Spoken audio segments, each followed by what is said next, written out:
ప్రభువును ప్రియ రక్షకుడైన యేసుక్రీస్తు వారి నామంలో శుభాది వందనాలు తెలియజేస్తున్నామండి. ఈ ఉదయకాలం ముందు మీ యొక్క గ్రామంలోనికి రావడానికి కారణం ఏంటంటే దేవుని ప్రేమను గురించి మీకు ప్రకటించడానికి ఈ ఉదయకాలం ముందు ఇలా వచ్చాం. ప్రియమైన వాళ్ళారా, బైబిల్ గ్రంథంలో మనకి ఒక వాక్యం కనిపిస్తుంది. అదేంటంటే దేవుడు లోకమును ఎంతో ప్రేమించును అని. దేవుడు లోకమును ఎంతో ప్రేమించును అంటే ప్రేమ అనే దాని గురించి మనం ఆలోచించగలిగితే మనకు చిన్నప్పటి నుంచి ఇది మనకు తెలియంది కాదు. మొట్టమొదటిగా మనకు తెలిసింది ఏంటంటే తల్లి ప్రేమ, తండ్రి ప్రేమ, సహోదరుల ప్రేమ, అలాగే భార్య భర్తల ప్రేమ, స్నేహితుల ప్రేమ, బంధువుల ప్రేమ, కుటుంబస్తుల ప్రేమ, ఇలా ఎంతోమందిని ప్రేమను మనం చూస్తూ ఉంటాం, వాళ్ళ ప్రేమను పొందుకుంటూ ఉంటాం. కానీ మనకు తెలియని ప్రేమ ఒకటి ఉంది ప్రియమైన వాళ్ళ, అదే దేవుని ప్రేమ.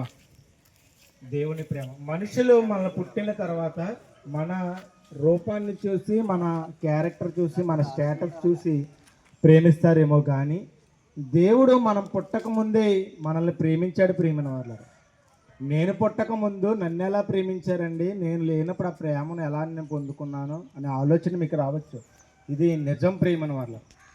మనం పుట్టక ముందే దేవుడు మనల్ని ప్రేమించాడు. అది ఎలా అంటే, మనం ఈ లోకంలో బ్రతకాలంటే మనకి భూమి అనేది అవసరం ప్రియమైన వాళ్ళు. మనం 70-80 ఏళ్ళు ఇక్కడ మనం జీవించాలంటే భూగ్రహం, భూమి అనేది మనకి అవసరం. కాబట్టి మనం జీవించడానికి, మనం బ్రతకడానికి దేవుడు దేనిని నిర్మించాడంటే భూమిని నిర్మించాడు ప్రియమైన వాళ్ళ. ఎక్కడ? శూన్యంలో ఈ భూమిని వేలాడదీశాడు. గంటకి సుమారు 1,00,000 కిలోమీటర్ల వేగంతో ఈ భూమిని దేవుడు తిప్పుతున్నాడు ప్రియమైన వాళ్ళ. ఎవరి కోసం అంటే మన కోసం. భూమి మీద బ్రతుకుతున్న మనకే వెలుగునివ్వడానికి దేవుడు సూర్యుని నిర్మించాడు. సూర్యుడు బగబగా మండుతూ ఆయన ఏం చేస్తున్నాడంటే భూమి మీద మనందరికీ కూడా వెలుతురునిస్తున్నాడు. ఆయన వెలుగులోనే మనం బ్రతుకుతున్నాం. ఆ సూర్యుడు లేకపోతే కనుక చీకటి అయిపోతుంది ప్రియమైన వాళ్ళు. అంతేకాదు, సూర్యుడు మండుతూ కూడా ఏం చేస్తున్నాడంటే ఆహారాన్ని పండిస్తున్నాడు. ఆయన వెలుతురు ద్వారా భూమి మీద ఆహారం అనేది పండుతుంది ప్రియమైన వాళ్ళ. అలాగే కాదు, రాత్రిపూట మనకి చల్లదనం అవ్వడానికి దేవుడు చంద్రుని కూడా నిర్మించాడు.